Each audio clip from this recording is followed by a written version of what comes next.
thì muôn vàn niềm sang phủ đầy và vật chìm sâu trong giấc này. Thế giới con người sống trong tội lỗi.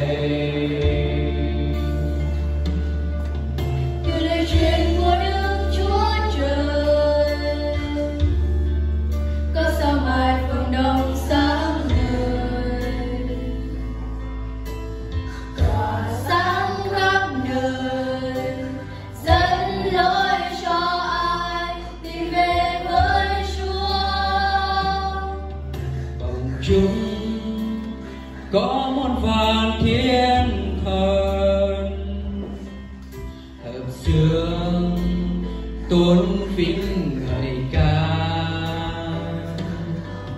vinh hiển Chúa trên trời rất cao, bình an dưới đất ân ban cho thế